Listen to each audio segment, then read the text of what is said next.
Ang Albay sarong probinsya na kumpesto nin tulong siyudad, asin 15 banwaan na pigi-istara nin maabot sa 1.4 milyon katao. Sa tahaw kaini, yaon an magayon na bulkan mayon. Asin ang sentro kan lokal na gobyerno, yaon sa Old Albay District sa siyudad ni Legazpi. Nailiherbi ng gobernador kan Albay kan 2025 perilian, si Gobernador Noel Ebriega Rosal, tulos na naglansar kan sa iyang programang Albay in My Heart. Asin ang salud, ang sa iyang prioridad na programa. Perang bulan makalihis magtukaw sa iyang opisina, pinaunan tulos si Gobernador Rosal ang pagpakrahay kan Josefina Belmonte Duran, Albay Provincial Hospital o JBDAP, tanganing serbihan ang pangangaipo medikal kan mga konstituentes kan tercer distrito kan Albay. So we made developments right now pag-abot sa health programs kan probinsya. First, pinadalagan ta na sa JBDAP sa tuyang provincial hospital sa Ligao City. Number 2, upgrade ta sa mga facilities sa mga iba't ibang hospital. Nagdagdag kita kay budget na about 150 million for 2026. Kanobyembre taon 2025, pinanginota ni Gobernador Rosal ang soft opening kan JBDAP na igwang panginot na 150 hospital bed capacity asin nagseserbe sa sobra 150 pig-admiter na mga pasyente.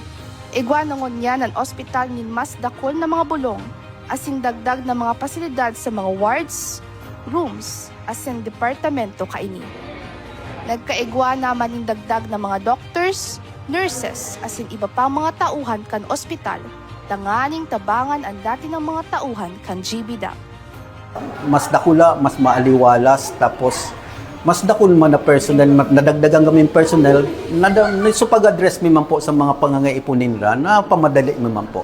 Magpuon no nag-start kita na mag-transfer digdi, dakul po talaga ang bulk ng patient. Overwhelming. Pero as of now, naiiling nyo, 3 doctors every duty po. So, naaano naman po, naa-address ang mga patients, nakikita agad ang mga patients. Mas better ang digdi sa new building. Mababait ang staff, ang doctors, accommodating sila lahat. Then, ang serbisyo, improve po talaga. Improve po ang serbisyo. They try talaga na may supply kami. Enough supply for them. So, di man po kami nadidipisilan maray. Arami po, well supported kami sa itas. Kaya naman po, malinis naman po sila. Tapos mabilis naman po silang mag-ano sa pasyente. Aliwalas po. Malinis. So far naman po, okay naman po ang services, lalo pa dito sa area na to, dito sa medical ward extension. Lahat naman po ng nurses is very attentive. Pati po ang mga doktor naman po ay mga accommodating, lalo na sa mga questions na kailangan namin ng clarification. Po, sa kadakulan po, kang nagahalat po, may dakulo na po katang mga CKD patients, pig-anticipate na po na makatransfer na po sa bagong building. Kaya di ba na po duman sa new building po ng JBDAP. Sa nailing po, siguro po, kaya po itong makapag-cater ng at least 15 patients po per shift na talaga pong makatatabang sa mga pasyente po na naghahalat na matawan po ng slot digdi po sa JBDAP.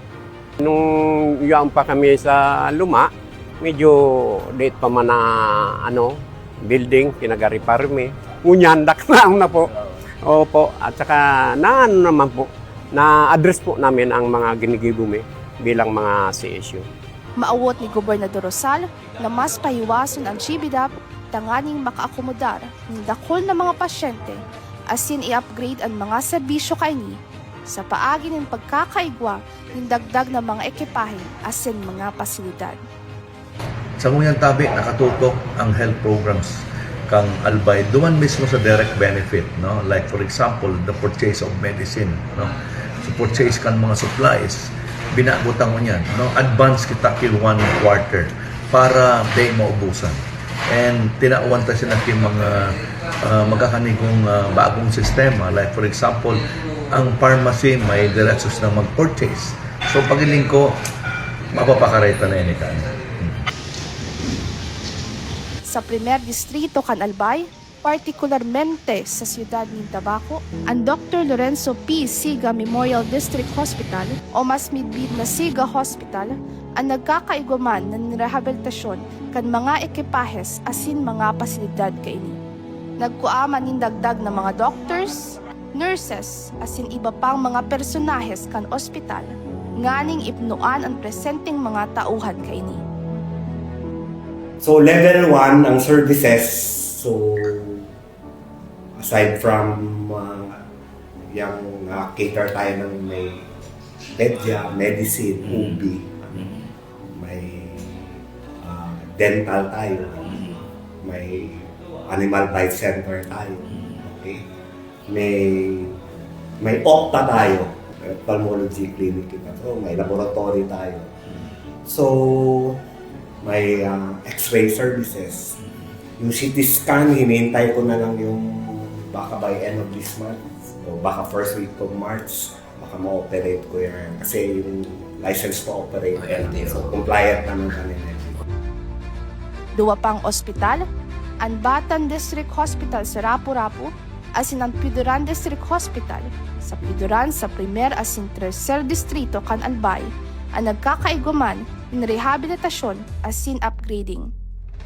Ining Piduran District Hospital na long and overdue na pinambis ko na yung pinisita, and sa ngunyan po continuing na ang processing ta kang LTO or license to operate, and sa mga gamit like x-ray, beds, laboratory, and other things needed by the nurses and doctors. And sarap pa dyan, so sarap pa na haluyo naman na ginibong building sa Batan Island, doon sa Barangay Batan. So magiging na ini na infirmary or pwede nga ni another district na nakulaon eh. Pero papadalagaan ta muna ini as outpatient department kang provincial health, no? So meaning ining March na ini dadarahan ta na, dalagan ta na ini ki bulong ki mga nurses, buda, doctors, no? So at least ako lang bagay ini sa mga dyan sa isla kang Batan, no? And ang ibig sabihin kani, may mga immediate or care na or response ang sa tuyang hospital or ang sa tuyang health office. Talagang tamang ki ambulance, takong kay puan si ambulance, takong kay puan ki daron sa Banwa, tawan ki kay puan i-confine, sa igwa kita na madadara. May ambulance kompleto yan, may maatod sa Pantalan, may masabat man digay sa main island. Okay? Maawot ni Gobernador Rosal na magkaigwa na ni malalooman na pangataman sa salud sa paagi kan mga ospital na ini sa Albay antes matapos ang taon 2026.